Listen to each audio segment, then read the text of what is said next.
교회가 설립되면서부터 5월 세 번째 주일은 가르침에 수고하는 교사들을 위로하고 격려하자. 그래서 교사주일로 꼭 이렇게 지켜왔습니다. 그러다가 이제 보편적으로 모든 교회들이 교사주일로 지키게 되었는데요. 오늘 아침에 저는 학생회 회장인 안승주 양에게 아주 귀한 꽃바구니 하나를 받았습니다. 그만두어도 시들지 않는 그 장미꽃, 절대 시들지 않습니다. 그냥 두면 그대로 1년, 2년, 10년 갈 수 있는 것인데, 보니까 이렇게 목사님 감사합니다. 제가 학생회를 위해서 별 하는 것도 없는데 이렇게 해주셔서 기도의 짐이 더 무거워지는 것 같습니다. 너무 고맙고 감사하고요. 이 꽃송이가 몇 송인지 알려주지 않았으면 몰랐을 텐데 이 꽃송이가 모두 32송이라고 그럽니다. 왜 32송이냐 그랬더니 목사님이 우리 교회 목회한 지 32년째이기 때문에 32송이를 꽂았다. 참 이렇게 이런 생각을 했을까요? 여러분 좀 감동이 안 됩니까? 참 말 한마디라도 사람이 예쁘게 말하는 사람이 있고 하나라도 참 은혜스럽게 하는 사람이 있고 어떤 사람은 참 멋없이 말하고 멋없이 행동하는 사람도 있는데 참 이렇게 예쁜지 모르겠어요. 그런데 앞으로 대통령은 되지 말아요. 왜냐하면 성씨가 안씨기 때문에 평생에 안 대통령이니까 대통령이 돼야지 대통령이 아니라고 부르게 되니까 좌우간 여담입니다. 너무 학생들이 생각이 이렇게 깊고 이런가 하고 다시 한번 더 어른으로서 때로는 조금 순간적으로는 좀 부끄러운 생각이 들기도 했고 참 곱고 아름답다. 어떤 교원 부장 선생님과 좋은 선생님을 만나서 신앙교육을 참 잘 받고 있다. 그런 생각이 들었습니다. 오늘은 제가 좀 밑에 강단을 조금 이용해 보겠습니다. 오늘은 5월 21일입니다. 아시는 바와 같이 5월 달은 가정의 달이고요. 오늘은 21일인데 2007년도에 우리 국회에서 5월 21일을 국정기념일로 정했는데 오늘이 바로 부부의 날입니다. 왜 21일을 정했는가 그랬더니 가정의 달에 20일 둘이 모여서 하나를 이룬다, 한 몸을 이룬다.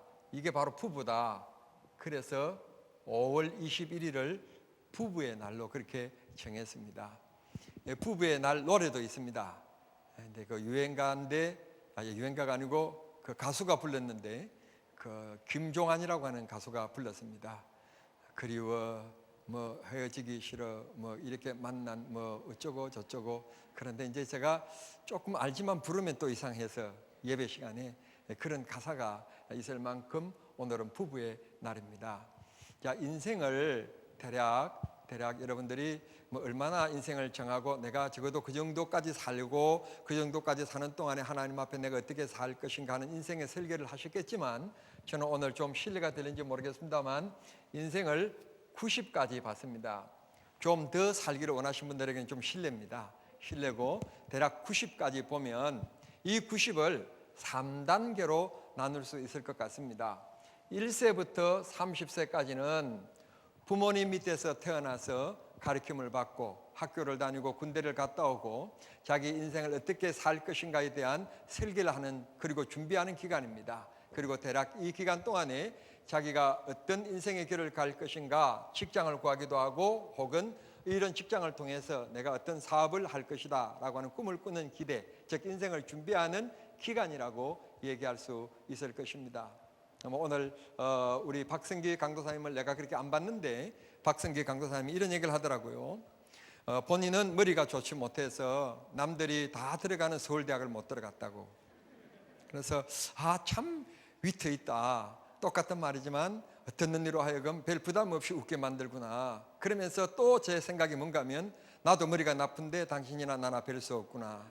그런 생각이 들었습니다. 그 참 위로가 되었습니다. 왜냐하면 본인은 아주 좋은 대학을 나왔고 담임 목사는 별로 유명하지 않으면 제가 기가 죽을 텐데 당신이나 나나 별 차이는 없고 다만 하나 차이가 있다면 인물은 내가 낮고 키는 당신이 크고 뭐 그런 차이밖에 없구나, 그런 생각이 들었습니다. 인생 사실 이때는 별 차이가 나지 않습니다. 이때는 사실 서울대학을 들어갔다 지방대학을 들어갔다 대학이 그렇게 큰 인생에 가는 길에 약간 도움은 되지만 크게 그렇게 큰 디딤돌을 놔주지 않습니다. 문제는 이 다음부터입니다. 이 다음부터 자기 인생을 어떻게 설계하고 어떻게 계획하고 노력하냐에 따라서 이제 차이가 나기 시작하게 되는 것입니다. 2단계가 있습니다. 2단계는 30부터 60까지입니다. 이걸 가르쳐서 인생의 사계절을 쓴 레이 이름인가 갑자기 그분은 말씀하시기를 바로 인생 황금기라 그랬습니다. 인생의 꽃을 피는 시기이다. 이때 사실은 인생을 인생답게 자랑하며 살아가는 시기인데 이 30대의 어떤 사람은 돈을 많이 모아서 넉넉하게 살아가는 사람도 있고 어떤 사람은 가난 속에 살아가는 사람들도 있는데 이 30세 기간 동안에 대략 누구를 만나는가 하면 짝을 만납니다. 짝을 만나는데 짝을 만나서 그 짝을 만나는 그 시간 동안에 바로 아이가 태어납니다. 그래서 그 아이를 가르치고 그 다음에 학교를 보내고 결혼시키기까지 사실 이 30년 이 황금기를 어떻게 보면 부모님들은 자녀들을 위하여 다 쓴다고 얘기할 수가 있을 것입니다. 매일 부부 사이에 눈 돌릴 시간도 없이 그렇게 바쁘게 살아옵니다. 그 남편은 치자식을 먹고 살기 위해서 떠지지 않는 눈을 뜨고 새벽 일찍이 출근하고 밤 늦게 돌아오고 그런 인생의 시기입니다. 또 여자는 마찬가지입니다. 여자도 결혼하고 나서 아이가 생겨납니다. 그러면 인생의 여인, 자기 시간도 없이 대부분 아이를 양육하는데 시간을 보냅니다. 그 시간을 보내는데 어느 날 갑자기 이런 생각이 듭니다. 아들이 그렇게 얘기합니다. 엄마, 나도 이제 나이가 되었으니까 내 나름대로 살아갈 테니 내 인생에 너무 그렇게 크게 관여하지 마세요. 그 말에 어머니는 정신적으로 쓰러져 버립니다. 육체적으로 쓰러지는 것이 아니라 정신적으로 쓰러져 버립니다. 이 자식이 이만큼 컸는가 하는 생각이 들기도 하지만 한편으로는 참 섭섭한 마음이 들어서 바로 그때 뭐가 찾아오는가 하면 입맛도 없어지고 밤잠도 자지 못하고 소위 말하는 우울증이라고 하는 것이 찾아오기도 하는 때, 그때가 바로 60 가까이 된 그때의 나이입니다. 그런데 62때쯤 되어지면 남자는 뭐 하게 되는가 하면 더 하고 싶은데도 불구하고 충분히 능력이 있는데도 불구하고 정년 퇴임을 합니다. 내가 아니면 그 회사가 쓰러진다. 내가 아니면 우리나라의 정부가 안 된다. 그렇게 믿었던 그 사람이 드디어 옷을 벗고 나서야 되는 때, 바로 이때입니다. 흔히 많은 사람들이 얘기합니다. 우리 회사는 내가 없으면 안 된다고. 그런 사람 치고 조기 은퇴 안 한 사람이 없습니다. 금방 그냥 정리해서 곧 해고되어지고 이런 일들을 가끔 봅니다. 이게 무슨 말인가 하면 나는 열심히 일했고 내가 꼭 필요한 존재라고 생각했는데 타인은 나에게 그렇게 생각하지 않는다고 하는 점입니다. 이게 이제 바로 인생의 위기입니다. 위기. 나는 이만큼 준비했고 이만큼 노력했는데 남이 그렇게 인정해 주지 않는 때인 것입니다. 이때를 가리켜서 허무가 찾아오는, 즉 인생의 안개가 찾아오는 시기라고 얘기할 수가 있습니다. 누구에게나 다 이런 위기가 찾아옵니다. 또 어떨 때는 이 사이에서 부부들이 갈등합니다. 30대, 40대에서 이혼율이 가장 높습니다. 가장 높아서 OECD 가운데서 이 시간 동안에 이혼하는 부부가 세계 1위, 우리가 1위라고 그럽니다. 우리나라가. 그러면 왜 이혼을 하느냐 그렇게 물어봤더니 여러 가지 이유도 맞는데 성격이 안 맞는다는 것입니다.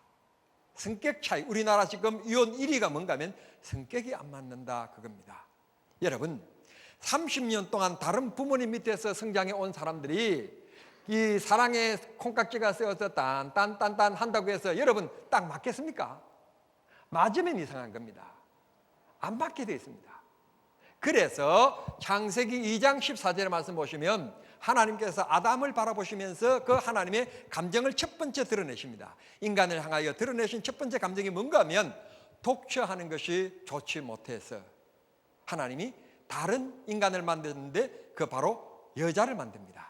즉 독처하지 못해서 너를 돕는 배필을 만들겠다라고 얘기합니다. 배필이라고 하는 말을 히브리어로 보시면 이런 말이 있습니다. 서로 마주보고 있다, 그런 뜻입니다. 마주본다는 말은 무슨 뜻인가 하면 여기에서 히브리에서 말하는, 원문에서 말하는 마주본다고 하는 뜻은 서로 쳐다만 보고 있다는 뜻이 아니라 상대방이 무엇을 요구하는지 내가 그 필요를 채워주기 위해서 바라본다는 뜻입니다.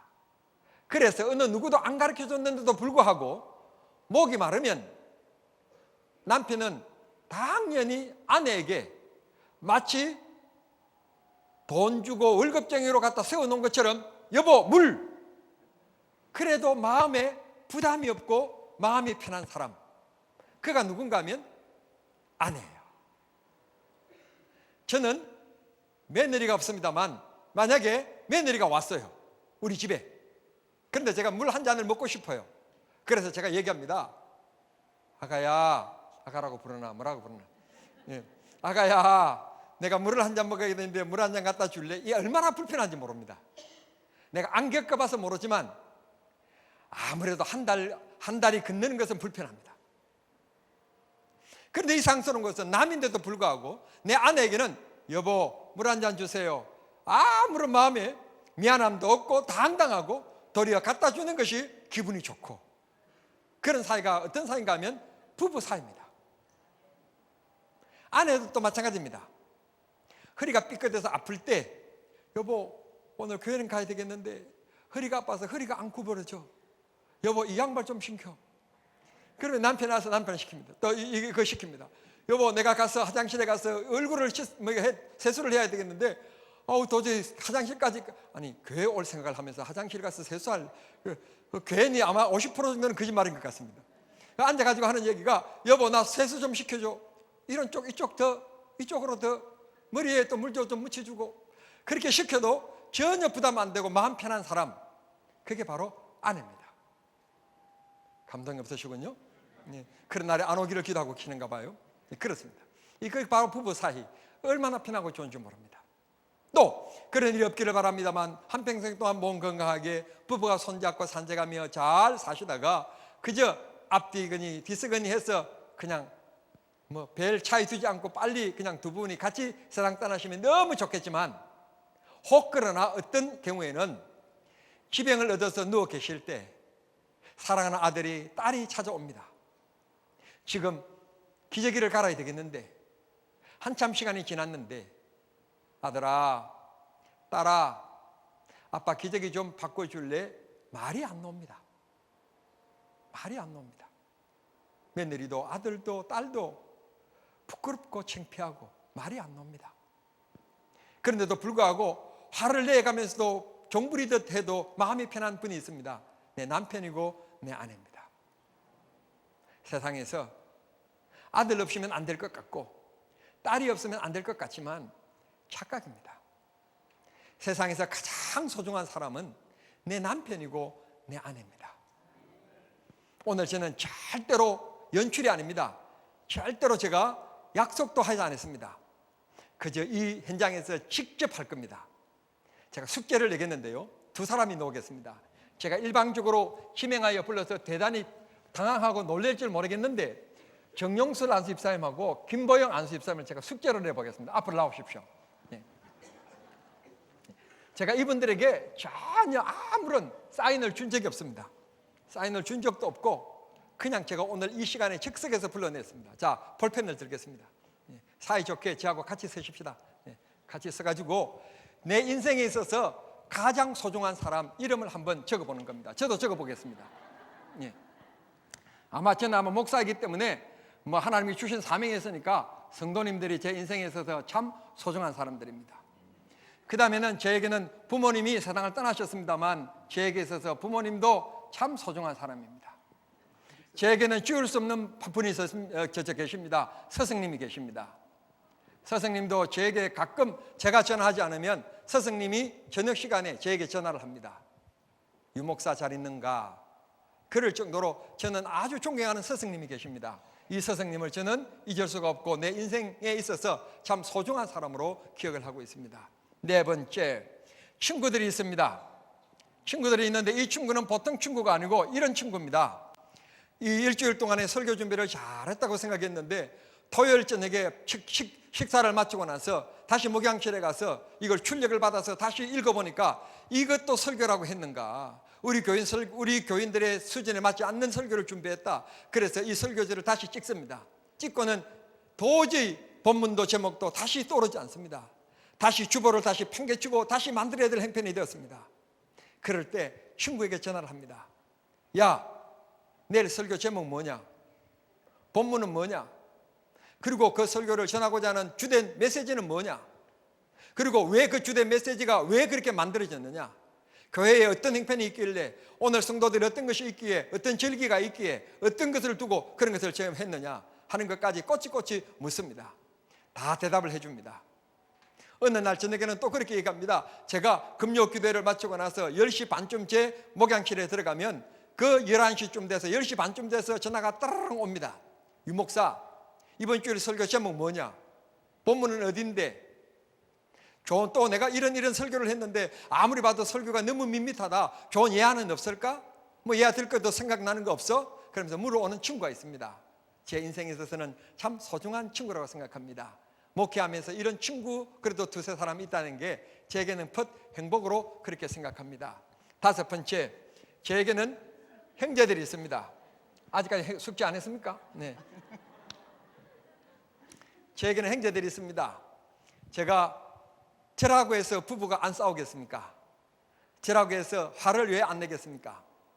그런데요, 목사이기 때문에 싸움을 시작하면 꼭 결론은 내가 꼭 집니다. 그래서 싸움 안 하는 게 편합니다. 그런데도 불구하고 살다 보면 싸움을 안 할 수가 없고 마찰이 안 일어날 수가 없잖아요. 그럼 어느 누구에게도 얘기할 수가 없어요. 내가 장로님한테 전화를 하겠습니까? 장로님 생각하기에 누가 맞습니까? 제가 맞습니까? 제 아내가 맞습니까? 어떻게 물어봅니까? 그리고 내가 이렇게 섭섭하다고 이렇게 어떻게 얘기하겠습니까? 그런데 내 누나에게는, 내 형님에게는 전화해서 형, 목사가 되다 보니까 이렇다. 형 교회는 어떤가? 누나는 어떤가? 누나는 여자 입장이니까 남자 입장하고 한번 비교해서 한번 해보고, 내 동생이 정말 잘못된 건가? 누가 잘못됐는지 한번 얘기해봐라. 판사로 내가 갑자기 성격시켜서 물어볼 때가 있습니다. 마음 편한 참 좋은 그런 형제가 있습니다. 여섯 번째, 사랑하는 자녀들입니다.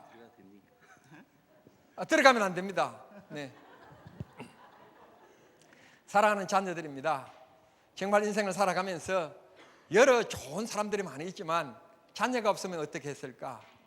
제 두 딸이 이 자리에 있어서 더 얘기를 못합니다만 참 우리 두 딸은 눈에 넣어도 아깝지 않는, 많은 사람들이 그럽니다. 어쩌면 아빠를 그렇게 닮았느냐고 그렇게 얘기합니다.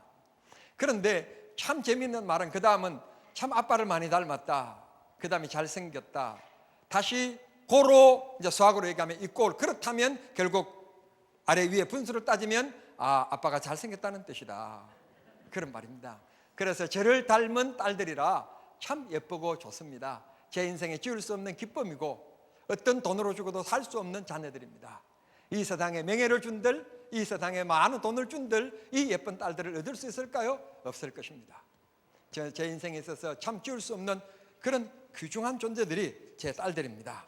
내 딸들. 그 다음에 때로는 너무 좋으면서도 때문에 너무너무 싫은 사람이 있습니다.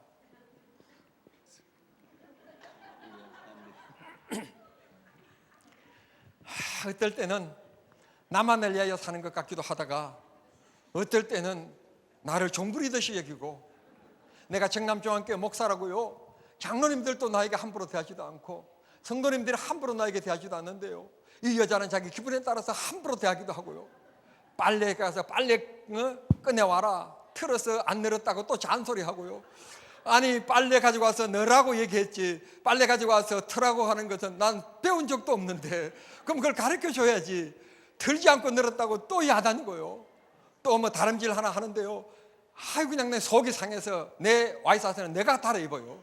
왜냐하면 그냥 줄이 3개 가도 4개 가도 내가 달아 입었으니까 걱정 없는데, 그냥 뭐 잘못하면 얼마나 뭐라고 하는지, 아이고 정말 하나님께서 왜 여자와 남자를 이렇게 짝져 살게 하셨는지 원망스러울 때도 많고요. 이 글에 보니까 그런 것도 있더라고요. 정말 헤어지고 싶은 때가 너무 많지만 아이들에게 묻는답니다. 너희들이 아빠가 좋냐 엄마가 좋냐? 눈치도 없게 이 아이들이요 답하기를요 엄마가 좋다고 하는 말에 아버지가요 이혼을 접었대요. 참 뭐 이런 얘기도 있더라고요. 이런 일이 있습니다. 이 외에도 여러분 아마 많이 있을 겁니다. 여러분들이 생각하기를 목사님 왜 내 얘기는 안 하지? 그렇습니다. 8번째는 여러분들의 이름입니다. 누구라 한 사람만 적으면 시험 들 것 같으니까 8번째는 다 여러분들의 이름들입니다. 그러면 내 인생에 있어서 아주 소중한 사람 그냥 8명 지었는데 8명을 썼는데 이 중에서 제일 귀중한 3사람만 두고 지어버리겠습니다. 정말 내가 인생을 살아가면서 이 3사람 없이는 안 된다 하는 사람만 두고 제가 지어보겠습니다. 첫째는 여러분들입니다. 죄송합니다. 그 다음에는 뭐 형제들도 암만하면 그만이고요. 그렇더라고요. 살아보니까 이제 나 60대니까 형제들요 뵐 필요 없고 꼭 필요할 때는 돈 빌릴 때는 필요하지 별로 뭐 형제도 그렇게 소중한 존재가 아니라는 것을 알게 되었고요. 그 다음에는 친구들도 마찬가지입니다. 뭐 이 친구들도 내가 좀 건강하고 잘 되고 좀 이럴 때 친구들이지 내가 힘들고 어려울 때는요. 그래 여러분 그런 광고 기억하십니까? 여러분 제2금융권에서 광고하는 것. 오 친구 오랜만이다. 잘 있었냐? 그런데 돈 좀 있냐? 뚜 그런 전화 보신 적 있으십니까? 예, 친구도 마찬가지입니다. 내가 세상에 잘 나가고 건강하고 돈 있을 때는 찾아오는 사람도 많고 아는 척하는 사람들도 많지만 돈 없으면 친구들에게도 다 버림받습니다. 그 다음에 정말 내게는 부모님이 세상 떠나셨으니까 뭐 이분을 지어야 될 것 같습니다. 뭐 이쪽에도 저쪽에도 부모님들이 안 계시니까 이분들은 지어야 될 것 같고 여러분들이 지금 속에 아마쯤은 뭐 좀 그거 하고 있을 텐데 성도는 안 지울 겁니다. 그냥 걱정하지 마세요. 왜냐하면 내가 목회하고 있는 한 여러분들이 소중하기 때문에 지우지 않을 건데 그렇다면 결국은 스승을 지어야 될 것 같습니다. 지어야 될 것 같고 내 인생에 있어서 적어도 이 세 종류의 사람들은 반드시 존재하고 있어야 될 것 같다 그런 생각이 듭니다. 그런데 한국 사람은 꼭 값을 뭐 이런 걸 꼭 따지니까 여기에서 또 제가 줄여보려고 그럽니다. 여러분들도 같이 줄여보세요. 그냥 그만 멍청하 있지 마시고 지울 거는 지우고 뭐 지울 거는 지우고 뭐 아니면 그냥 뭐 이렇게 그냥 하세요. 뭐 이렇게 뭐 그냥 뭐 하셔도 좋고 뭐 지어 보십시오. 여기에서 꼭 한 사람만 선택해라. 꼭 한 사람만 선택해라 그런다면 답은 정해져 있습니다. 여러분 제가요 나이 70이 돼가지고 내가 그래도 이 교회를 개척했고 어쨌고 내 인생을 다 바쳤고 내가 가지고 있는 재산도 이곳에 다 쏟았고 내가 가진 것도 아무도 없고 내 인생을 다 걸었는데 나를 그러면 되느냐고 막 하지만 그래도요 여러분들은 냉정할 겁니다. 왜냐하면 목사님이 어쩌고 저쩌고 했지만 주민등록증 가져오십시오. 그래가지고 주민등록증에 따라서요 나이 70이 되면 은퇴. 그래서 나 가고 싶지 않아도 가라고 그래요. 이강만 장로님이 은퇴하신다는 말 한마디도 안 해도 내가 지금 밀어내고 있잖아요. 이것처럼 제가 나이 70 되어지면 여러분들이 저를 다 밀어낼 거예요. 안 밀어낼 것처럼 말도 안 하고 있는 거 봐요. 다 밀어내실 분들이에요. 그런데 참 감사한 것은 제가 주민등록상에 12월 5일이에요. 근데 노회가 10월 달에 열리기 때문에 12월 5일 날 나를 못 밀어내고 그 다음 해에 4월 두 번째 주 정기 노회니까 다음 해 4월 달까지 할 수 있다는 이 행복감. 기간의 문제가 아니라 해가 넘어가는 참 이런 것도 날 생일이 늦은 것도 은혜예요. 은혜. 이왕이면 4월 20일이었으면 더 좋았을 걸 10월 달까지 넘어가는 건데 좌우간 뭐 그렇습니다. 여러분 제 인생에 있어서 성도님은 없어도 제가 행복하게 살아갈 수 있을 겁니다. 죄송합니다 이름을 지어서. 그러나 제가 마음속에는 지우지 않을 겁니다. 둘 중에서 하나를 선택해라 그런다면 여러분 제가 만약에 말입니다. 저는 만약에 어떤 일이 있어서 문제가 생기면 나에게 필요한 장기를 필요한 사람들에게 다 내가 주겠다. 그래서 제가 서약을 했습니다. 이미 장기를 내가 지금 사용하고 있지만 내가 무슨 일이 있어서 필요한 사람에게는 내가 장기를 주겠고 내가 장수해서 죽더라도 나중에는 이 강막만큼은 내가 줄 수 있으니까 강막 하나만이라도 최후의 수단에는 남을 줄 수 있게끔 제가 서명을 했습니다. 이것까지라도 내가 혹은 중환자실에서 산소호흡기를 끼고 있을 때 의사가 안 됩니다. 그럴 때 아니다 하고 산소호흡기를 더 끼워둘 수도 있는 선택과 그래요. 그러면 산소호흡기를 제거하세요. 그래서 오늘 저녁에 아이고 갔네 그렇게 결정권을 누가 쥐고 있는가 하면 바로 이 두 사람들이 쥐고 있습니다. 내가 쥐고 있는 것 같지만 내 인생이 마지막에 어떤 일이 있을 때 결국 이들이 사인하면 나는 가는 겁니다. 내 인생에. 그래서 이 두 사람들은 쥐을 수가 없습니다. 만약에 이 둘 중에 하나를 선택해라 그런다면 남편 따라서 간 이 애들을 내가 왜 마음속에 두겠습니까? 잘 가서, 예, 잘 가서 잘 사라고 얘기하지. 예, 내 인생에 있어서 정말 맞아 들어가세요. 내 인생에 있어서 정말 소중한 사람, 정말 귀중한 사람, 때로는요 너무너무 안 맞고요, 때로는요 꼴 보기도 싫을 때가 있고요. 안 맞는다 하나님께서 이런 여자를 붙여준 것에 대해서 하나님 앞에 원망이 나올 정도로요 그럴 때가 있는 여자입니다. 제발 제가 부탁합니다만 손 씨하고는 결혼 안 하시는 것을 꼭 고려해 주시길 바랍니다. 다음 며느리를 얻거나 혹은 사위를 얻을 때 손 씨는 여러분 꼭 고려해 주십시오. 왜냐하면 내가 살아보니까, 내가 살아본 결과, 내가 안 살아본 이씨, 최씨, 김씨, 박씨는 잘 모르겠는데 손 씨는 안 좋더라. 안 좋더라. 그럼에도 불구하고 내 인생에 있어서 오늘 저녁에도 나와 함께 웃을 수 있는 사람, 나를 격려해 주는 사람. 제가요 주일날 설교를 죽을 쓸 때가 있습니다. 죽을 쓸 때는요 먹는 사람보다도 죽을 쓰는 사람이 더 잘합니다. 죽을 쓰는 사람, 아 오늘은 설교를 이렇구나, 내가 이렇게 기도하면서 했는데 아 성도들의 눈높이에 맞지 않는 설교구나, 이렇게 싸늘하구나, 받지 않는구나, 그렇게 제가 느낄 때가 있습니다. 그러면 제 아내가 제일 뒤에 앉아 있습니다. 성도들의 모습들을 살펴봅니다. 대략 보면, 얼굴을 보면 우리가 압니다. 대략 얼굴 보면 나를 좋아하는지 미워하는지 째려보는지 다 압니다. 다 사람이라는 것이 얼굴이에요. 자기 마음이라고 그러지 않습니까? 마음의 거울, 얼굴이에요. 그렇게 안 하려고 해도요 얼굴 표정이 다 나타납니다. 좋으면 웃게 되어 있고, 내가 지금 꼭 필요한 얘기인데도 불구하고 그 얘기를 싫어할 때도 있습니다. 근데 제 아내만큼은 주일 저녁에 밥상에 앉아서 저에게 이렇게 얘기합니다. 오늘 설교는 오랜만에 들을 수 있는 참 좋은 설교였다고. 아니 뭐 쓴 설교인데? 예, 장로님이라도 그렇게 말씀하시면 안 됩니다. 하고 싶어도 그냥 안 하시고 계셔야 됩니다. 죽을 쓴 설교인데 제 아내는 얘기합니다. 이미 엎드러진 물입니다. 남편에게 용기 주고 다음 주일 설교를 더 잘 준비하라고 격려합니다. 밥상머리에 앉아서 얘기합니다. 오늘 설교는 정말 오랜만에 들을 수 있는 설교였다고. 그 말을 두 가지 표현하고 있습니다. 첫째는 신선했다는 뜻이 될 수 있고, 두 번째는 오랜만에 들을 수 있는 죽이었다고 생각할 수 있는 말인데, 좌우간 그런 얘기를 표현합니다. 그 심정은 모르겠습니다. 어떤 것이 맞는지는 모르지만 그 말 속에 저는 다시 용기를 얻습니다. 아, 긍정적인 힘을 나에게 불어넣어주고 있구나. 내가 줄 쓴 것을 내가 알고 있는데 내 아내도 내 남편이 오늘 설교를 죽 썼다라고 알고 있기 때문에 용기를 줍니다. 오늘 설교는 오랜만에 들을 수 있는 신선한 설교였다고. 그런데 이 말에 여러분 웃으시지만 우리 아내는 참 머리가 좋습니다. 이 말 속에 이런 말을 합니다. 오늘 설교는 오랜만에 들을 수 있는 신선한 설교였다고.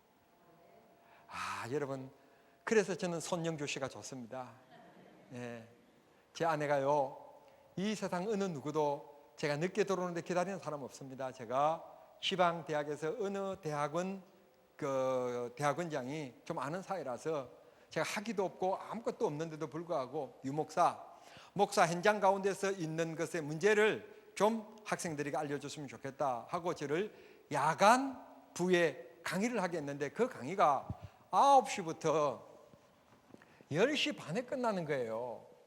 제 앞에 강의가 누가 하시는가 하면 한남대학교 양명숙 교수님, 즉 신부가 되려고 하시다가 남편을 만나서 개신교로 개해서 미국에서 결혼해서 돌아와서 강의하고 계시는 양명숙 교수는 대전에 살고 계시니까 자기 지방이니까 그분을 마지막 강의를 시키면 좋을 텐데, 그분은 내 앞에 강의를 시키고 나를 제일 마지막 강의를 시키는 겁니다. 그 마지막 강의를 하고 그래도 바로 올 수가 없으니까 그냥 차 한 잔 들어가서 다시 냉수 한 그릇 한 잔 하고 집에 막 부지런히 오면 12시예요.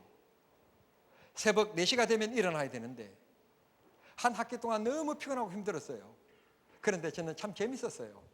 그런데 놀라운 것은 제 아내가, 참고로 얘기 말씀드립니다만, 잠이 많아요. 잠이 많다는 말은 옛말에 그러더라고요. 미녀는 잠꾸러기. 잠이 많아요. 그리고 자기도 다음 날 새벽에 또 다시 일어나야 돼요. 그런데 자지 않고 불을 켜놓고 기다리는 사람이 있어요. 제 아내예요. 다른 날은 몰라도 그날 저녁에는 거실까지 뛰어나와서 제 가방을 들고 제 양복을 받아줘요. 내가 지치고 힘드는 그 시간에 용기를 주고 격려를 주는 사람, 오직 한 사람, 제 아내예요. 제가 병들었을 때도 마지막 병수발을 해줄 사람, 제 아내고요. 내가 힘들고 어려웠을 때 나와 함께 인생을 같이 할 사람, 제 아내예요. 오늘은 부부주일입니다. 우리는 이 세상 짧게 살아갈 동안에 솔로몬이 얘기합니다. 300명의 첩과 함께 살아본 사람입니다. 남성 여러분, 멋있는 여자가 있다 어쩌다 절대 눈 돌리면 눈병 걸립니다. 이 솔로몬이요 300명 여자하고 살았습니다. 여러분 얼마나 전국에서 제일 예쁜 여자들만 모았을 것입니다. 그러면 솔로몬의 인생이 행복했을까요? 여러분 그건 불행입니다. 그가 인생 마지막에 쓴 전도서에서 이렇게 얘기합니다. 모든 것이 헛되고 헛되고 헛되다. 다만 하나님이 짝지어 주신 아내와 함께 즐겁게 살 것을 생각하면서 살아가라. 어떻게 하면 즐거울까? 어떻게 하면 내 아내가 기뻐할까? 라고 하는 것을 생각하며 살아가는 게 행복한 인생이다 라고 얘기합니다. 시간이 많이 갔습니다. 결론적으로 저는 그러면 어떻게 살면 부부가 행복하게 살아갈 수 있을까 하는 문제입니다. 어떻게 하면 부부는 행복하게 살아갈 수 있을까? 자, 마음과 생각이 하나 되어야 됩니다. 이걸 가리켜서 우리는 일치 혹은 우리는 공통 그렇게 얘기합니다. 바로 우리가 무엇에 대해서? 신앙에 대해서. 여러분 신앙이 같으면 모든 것을 희석시킬 수 있고 극복할 수 있습니다. 그러나 모든 것을 다 공유할 수 있으나 신앙이 다르면 모두가 삐뚤어지게 되어 있습니다. 그러므로 부부가 행복해지려면 신앙이 같으면 행복해질 수 있습니다. 두 번째, 우리가 꼭 부부 사이에 갖춰야 될 것이 있는데 그게 바로 뭔가 하면 부부 사이에 윤활유가 꼭 필요합니다. 여러분 기계에 있어서 우리가 오늘 또 자동차를 이용하고 오셨을 텐데요. 자동차에 있어서 정말 중요한 것은 뭔가 하면 윤활유입니다. 제 때에 뭐 5,000km, 6,000km, 7,000km 뛰었을 때 이 오일 교환만 잘 해줘도요 차 오래 탈 수 있습니다. 그러나 만약에 엔진에 윤활유가 없어지면 100m도 못 가서 여러분 엔진에 불이 나버리고 맙니다. 부부 사이에 필요한 것이 윤활유입니다. 윤활유가 무엇일까요? 그건 바로 오늘 우리가 함께 교동문으로 읽었던 고린도전서 13장의 말씀입니다. 곧 사랑입니다. 우리가 흔히 얘기합니다. 연애 때는 못 본 것이 결혼하고 나서 보이는 것이 있습니다. 그래서 어른들은 이런 걸 가리켜서 사랑의 콩깍지라고 얘기합니다. 바라옵기는 정남중앙교회 모든 성도님들은 절대로 콩깍지가 벗어지지 않고 죽을 때까지 콩깍지가 씌어서 살 수 있기를 바랍니다.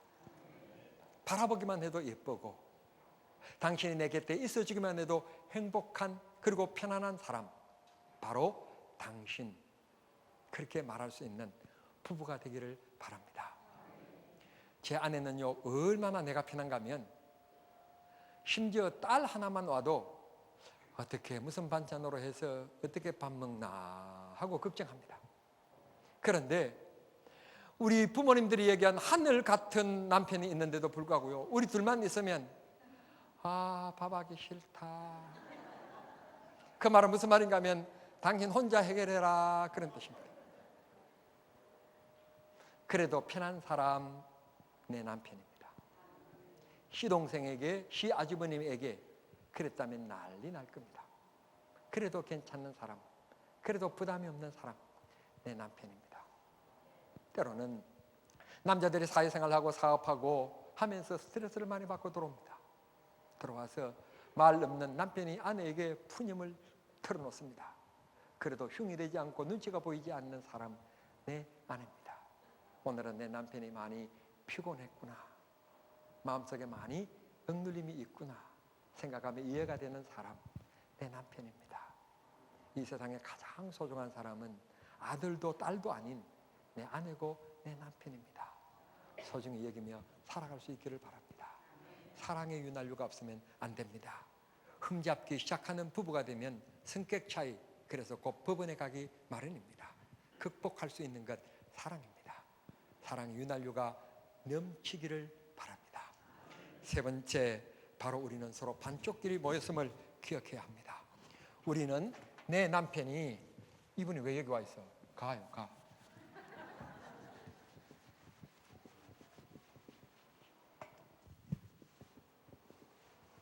내 아내와 내 남편이 나에게 온전한 존재가 되기를 원하지만 그렇지 않습니다. 반쪽입니다. 반쪽이 만나 서로 하나를 이루는 겁니다. 둘이 만나서 완전한 것을 이루는 것이 남편입니다. 저 부부입니다. 그렇다면 남편의 부족한 것이 눈에 보일 겁니다. 아내의 부족한 것도 눈에 보일 겁니다. 그걸 채워주면서 살아가고 가려주면서 살아가고 이해해주면서 살아가는 게 부부입니다. 절대로 사람은 온전한 사람 없습니다. 어느 교회에서요, 여담입니다. 이 말씀을 들으면서 설교를 마치고 싶습니다. 어느 교회에서 이렇게 했답니다. 우리 목사님은 참 기도를 안 하셔. 그렇게 늘 성도들이 말하지 않지만 불만이 가득한 교회가 있었답니다. 그래서 모처럼 그 목사님이 교회를 떠나시게 돼서 다음 목사님을 모시게 되었는데 온 성도들이 다른 목사님의 조건을 걸지 않고 기도 많이 하는 목사님을 선택했답니다.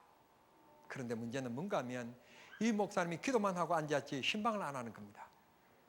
그러니까 또 성도님들이 마음에 불평이 생겼습니다.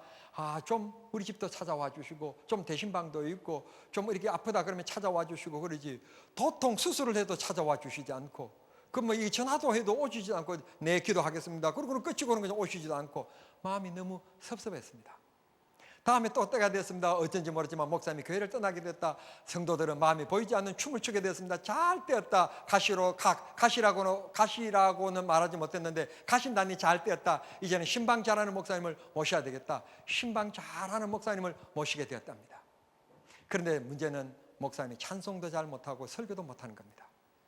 인간관계, 사람을 만나서 얘기하고 수다 떨고 이런 것도 너무너무 좋아하시는데, 성격이 콱해라고 좋은데 설교를 너무 못하시고 찬송을 너무 못하시는 겁니다. 성도들이 이런 생각이 들었습니다. 설교 잘하는 목사님을 좀 모셨으면 좋겠다.